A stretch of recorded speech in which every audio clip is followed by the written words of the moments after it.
శుభ సాయంత్రం. ఈరోజు ఒక మంచి నీతి కథ చెప్తాను. ఒక అక్వేరియం షాపులో రకరకాల చేపలు ఉన్నాయి.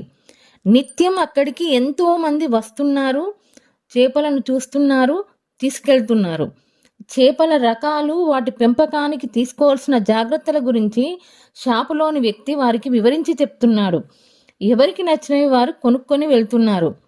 ఆ షాపులోనే ఓ మూలగా అక్వేరియంలో ఒక బూడిద రంగు చేప ఒక్కటి ఉంది.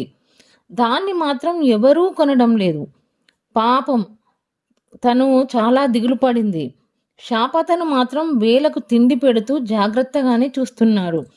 అక్వేరియంలన్నీ ఖాళీ అవ్వడం, మళ్ళీ కొత్త చేపలు రావడం జరుగుతూనే ఉంది. తనను మాత్రమే ఎవరు ఎందుకు తీసుకోవడం లేదో అని దిగులు పడేది బూడిద రంగు చేప. ఒకరోజు బూడిద రంగు చేప ఉన్న అక్వేరియంలోకి మరొక చిన్న చేప వచ్చింది. అది భలే చిలాకీగా ఉంది. బూడిద రంగు చేప ఎప్పుడూ ఏదో పోగొట్టుకున్నట్టుగా, ఎప్పుడూ దిగులుగా ఉండడం చూసి చిన్న చేప చాలా రోజులు గమనించి ఒకరోజు ధైర్యం చేసి, ఏంటి ఎప్పుడు చూసినా మూడీగా ఉంటున్నావు, ఎందుకు, ఏమైంది నీకు అని అడిగింది. ఇన్నాళ్ళు ఒంటరిగా ఉన్న బూడిద రంగు చేప ఇట్టకేలకు తనను ప్రేమగా పలకరించేవారు దొరికారని సంతసించింది. చాలా రోజులుగా చూస్తున్నాను, ఎంతో మంది వస్తున్నారు, చేపలను కొనుక్కొని వెళ్తున్నారు. నన్ను మాత్రం ఎవ్వరూ కొనుక్కోవడం లేదు. నాకేం తక్కువ? నా రంగే నాకు శాపమా అని చిన్న చేపను ప్రశ్నించింది. అప్పుడు చిన్న చేప నవ్వుతూ ఈదుకుంటూ వెళ్ళి అక్వేరియంలో ఓ మూలకు వెళ్ళింది. అక్కడ ఉన్న ఒక పేపర్ మీద టపటపా తోకతో కొట్టింది. నీ ప్రశ్నలన్నింటికీ సమాధానం ఇదే అని చూపించింది. బూడిద రంగు చేపకు పాపం అర్థం కాలేదన్నట్టు ముఖం పెట్టింది. నీ రంగు చూసి ఎవరూ కొనుక్కోవడం లేదు అనుకోకు.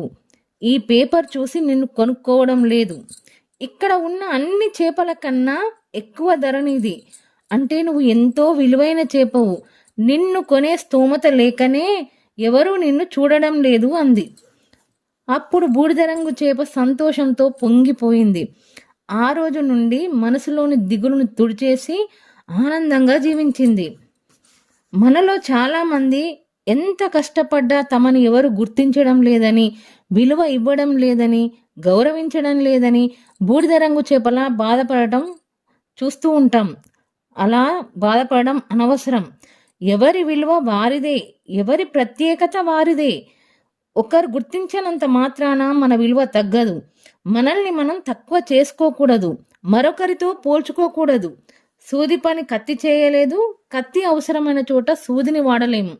కాబట్టి ప్రసిద్ధ అమెరికన్ నటుడు జాక్ లార్డ్ చెప్పినట్టు, మీ బలాబలాలు, మీ వ్యక్తిత్వం, మీ ఆలోచన విధానం అన్నీ మీకే సొంతమైనవి. ప్రపంచంలో మీలాంటి వారు మరెవ్వరూ ఉండరు. ఆ ప్రత్యేకతనే మీ పెట్టుబడిగా పెట్టి విజయం పొందండి.